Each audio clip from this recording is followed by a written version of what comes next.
guys, my name is Shay and welcome to my channel.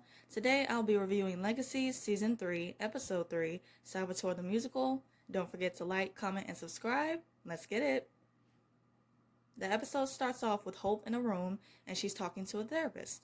The therapist asks Hope what does she want to talk about. He asks her about what happened the other day in gym class and did anything trigger it.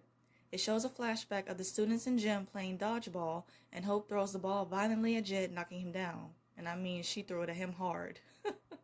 She says it was an accident. The guy says that maybe she was working out some of her anger because of her relationship issues, and she doesn't respond. He asks her to tell him what happened the day before.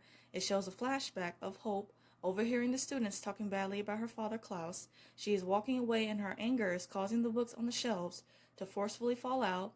The lights begin to flicker and sparks fly, and they go out. Hope says that she just had a bad headache. Landon comes in the room and the guy says that it would be a good idea if all three of them had a chat. Hope says that they can't really have a couple chat if they are not a couple. Hope says that he walked away because he thought that she couldn't handle him being human. Landon agrees, but he says that he didn't walk away from the relationship, at least not permanently. The guy says that all the things are connected: Hope's anger, Landon, and her father. Hope disagrees and she gets up and says that she doesn't have time for this because there's a new monster at the school, and she says that she tracked the monster down in that room and that he is the monster. The guy says that he is not the monster and that he is Dr. Robin Goodfellow, the school's guidance counselor. He also says that she has known him her whole life and she agrees. Hope leaves and Landon stays to talk with Dr. Goodfellow about his future. Alaric is walking in the hallway listening to a voicemail from Sheriff Mack. She says in the voicemail how she is trying to be cool and for him to find a business reason to call her back. Dr. Goodfellow tells him to not do it and that he's not ready.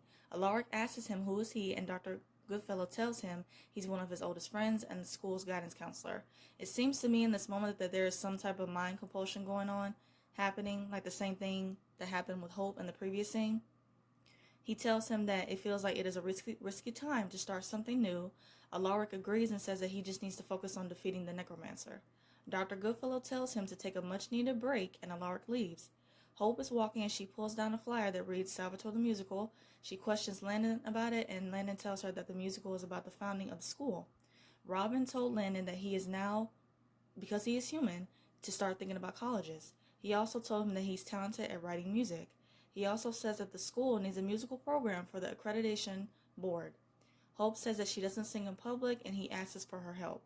He says how she knew all these people and some of it involves her dad. He also tells her that her dad and her are a part of the story. She tells him that they are not characters in his musical and that her family stays out of it. MG and Caleb are talking about Alyssa in his room. MG still wants to search for her while Caleb says that she chose to go and to leave it be. Caleb says that he's going to sign up on the musical auditions and he leaves. Alyssa shows up and she says that she is astral projecting. She lets MG know about the necromancer's evil plan to send a monster to distract the school. She says that they won't even know that he's a monster and that he can trick people into believing anything he wants. MG asks her if she is on the necromancer's side and she agrees, but she says she can't figure out a way to not care about him. She tells him to get out and that if he figures out who the monster is, that no one will believe him. The musical auditions are going on. My boy Caleb, he is killing it. Like, he is singing. The good majority of the people are rooting for Damon, including the lovable and sweet Wade. Jed says that he is rooting for Stefan, and Landon is surprised, and Jed says that he's the anchor to the whole story. Landon tells Jed that he got the part and that no one else auditioned for Stefan, and that part had me stunned. I'm like, really? Like, nobody else auditioned to play Stefan? Like, the nerve and disrespect. Put some respect on Stefan Salvatore's name, please. Please. Lizzie shows up and says that she is going to play her mother, Caroline. Landon tells that she has to audition and says that no one else knows her mother better than her. She also says that she knows exactly who should play Elena. Josie questions her, why her, and that just because she can sing, that doesn't mean she wants to be in the musical. Lizzie tells her that it would be a great opportunity for a non-magic human to participate in the school's community. Josie asks to read the script, and Landon says that it is a work in progress and that it just needs more time. MG and Dr. Goodfellow are in his office, and he tells him that he is the monster. MG laughs at him and questions how could he be the monster because he's known him his whole life. He realizes that it is true, and Dr. Goodfellow tells him that he does two things. First, he breaks people apart, and the second, he doesn't finish a sentence. Caleb is walking Caleb is walking through the school and doing vocal exercises, and it is so hilarious. MG tells Caleb that Alyssa was telling him the truth and he knows who the monster is. He immediately forgets and says that he just had it in his head, and now he forgets. Caleb tells him that he is throwing him off of his groove. There is a funny montage of MG coming to Dr. Goodfellow, telling him he knows who the monster is, and then figuring him out. And just MG's facial expressions were to die for. Like, it just had me cracking up. The students are rehearsing for the musical, and they decide to take a break. Jed comes to Landon and says that he wasn't feeling the speech on a certain page and that he rewrote it. Josie comes to Landon and says that she doesn't really understand Elena. She says how she can't decide what she wants, and when she finally does decide, she makes a selfish choice. Landon says that he thinks everything around her is changing and that she wants a normal life and chooses herself. Josie says that the ending song is wrong and questions why would she sing a song about undying love when she's experienced so much loss. Landon says that he thinks the show is about never giving up on love. Josie tells him he doesn't really believe that because he gave up on hope twice, and awkwardly she leaves. Landon tells them to run Caroline's number next. The music starts and Lizzie freezes, runs out, and says that she's not feeling well. Josie runs after her and comes to their room. Lizzie says that she can't play her perfect mother and that Josie should play her because they are more alike. She mentions how no matter how much progress she's made, it feels like her mind is plotting against her. She says how Caroline became a vampire and how that one moment that set her life on course, and wonders if she won't have that moment in her own life. Landon is stuck on what he wants to say with the musical and the ending story and song. Dr. Goodfellow tells him what if there's a way to tell the story he wants to tell and get Hope back at the same time. Landon comes to Hope's room and says that he has been trying to work on the show, but something has been missing. He says that the missing thing is her, and he hands her a song sheet of Klaus's letter to her. He says that those words are beautiful and poetic, and it shows her dad in a great light. She says to him that she asked him to not use her family in the musical. He says he tried to, but Klaus was one of the biggest parts of the story. He says he finally realized what he wanted to say, and Hope balls out the song sheet, and Landon leaves. Landon is backstage and is hectic, and Caleb and Lizzie want to change their lines. He asks Dr. Goodfellow if he needs him to change anything, and he says no. He says how he was wrong about Hope and that she hated the changes. He tells Landon that their Klaus has a stomach ache, but there is another performer willing to stand in, and he's talking about himself. The Salvatore musical starts, and the group sings the song Welcome to Mystic Falls and describes all that happens in the town. Josie as Elena sings about how everything is changing and that no one else notices that she's changed. Josie as Elena is so adorable. Like, I just loved every minute of it. Josie as Elena and Jed as Stefan do their iconic bump into each other when they first met. Caleb as Damon and Jed as Stefan sing about their brotherhood and their complicated relationship in Hello Brother. Hope is in her room painting, and she does a spell to shut her door. From the flyer page flies out an envelope that reads Lizzie from her mom Caroline, and Hope grabs it. Lizzie as Caroline sings a song about how Elena is everything that she is not and how she is just okay. There's this moment where everyone is singing the word doppelganger, and all of these Elena lookalikes show up, and it's pretty funny. Josie as Elena sings a song about how she can think about Stefan, Bonnie, Jeremy, or anything else, but to not think about Damon. Josie comes off the stage and she's talking with Dr. Goodfellow, and she says that she finally gets Elena. He says that he's glad she found that out, and he apologizes for what he's about to do. He breaks Josie's arm and he leaves. And now looking back at it, I was like, man, why did he just break her arm like that? But then looking back, I realized that he was trying to bring Hope and Landon back together later on in the episode. Lizzie, Caleb, Jed, Landon, and Josie are all backstage, and Josie can't remember what happened and says that she must have tripped.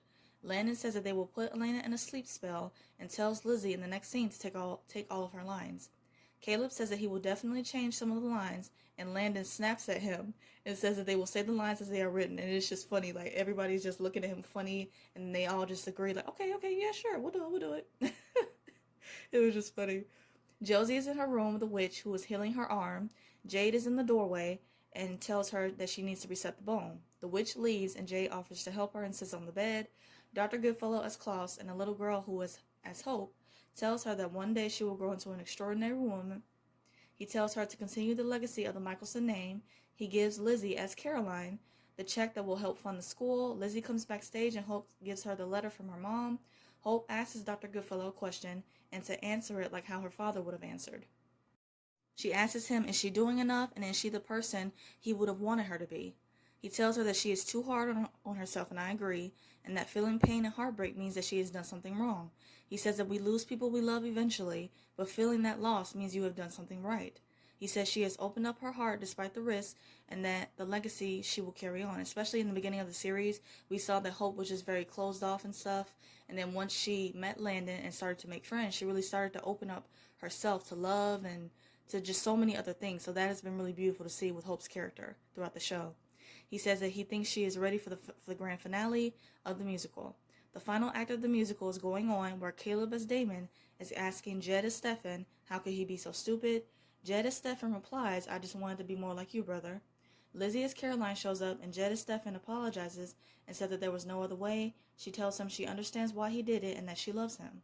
She sings the song about how he can rest and be at peace, and that she will be okay after he is gone. Lizzie, Caleb, and Jed are stalling, and it's hilarious. And Hope as Elena shows up.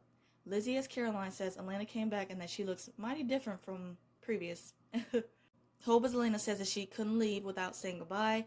MG and Dr. Goodfellow are on the steps watching the musical. He realizes again that he is the monster and handcuffs him to his arm. The handcuffs don't work, and MG is the one who was handcuffed.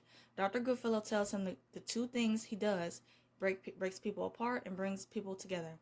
Hope as Elena is singing a song about how people will eventually leave, but living forever with him is all that she wants to do. Hope is literally singing this to Landon, and it's the cutest thing ever, y'all. Landon runs on stage, they embrace and kiss, and I'm like, yes to Handon. Jade and Josie are in her room, and she tells her that her arm should be healed by tomorrow. She tells her how she was great in the play and very charming. Josie says how she was fighting it at first, but realized that her and Elena were going through the same thing.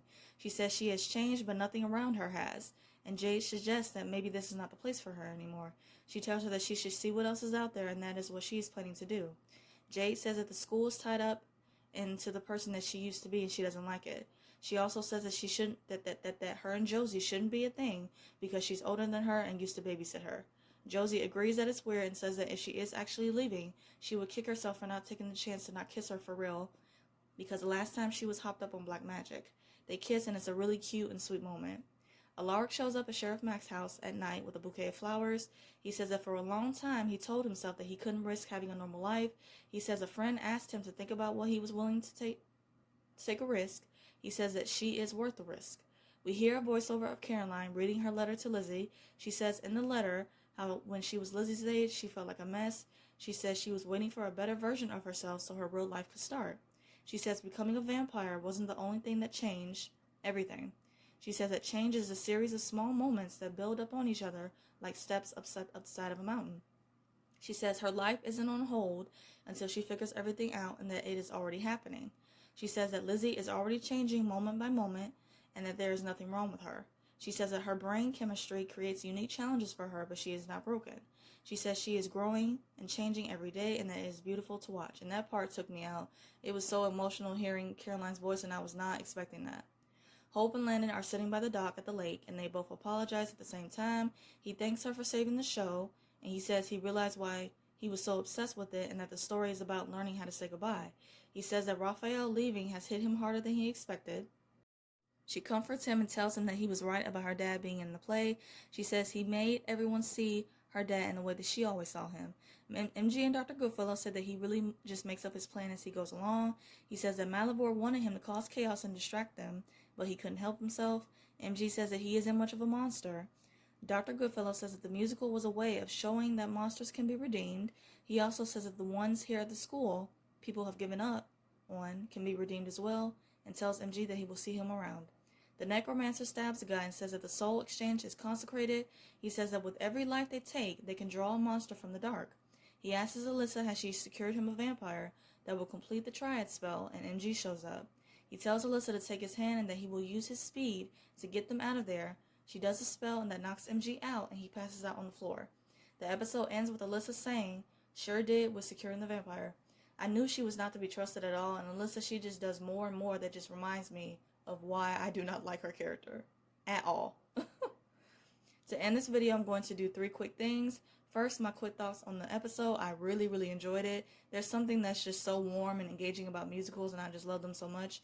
I thought that the cast voices sounded so good. It was really nice being able to revisit Vampire Diaries because I was such a huge fan of that show and the originals. It definitely gave us that nostalgic feel while still keeping their own theme of legacy, so I really, really love that. Second, my thoughts on the promo. It looks really, really good. It shows Josie saying the necromancer is planning some sort of ritual, blood ritual, that everyone at the school is in danger. It shows Alaric saying fight the battle, fix the problem, and erase the evidence. It shows Jed and Caleb saying here they come. It shows single shots of Malivore, Alyssa, and Landon stepping over the blood ritual. The necromancer is in the back room in a classroom, and Landon turns around to Malivore saying, "Hey, Dad." Third, I'm going to do a quick rapid fire of the episode. My favorite scene, Caroline's voiceover of her reading the letter out loud to Lizzie. I love how they brought Candace back for this episode, and I just enjoyed every minute of it.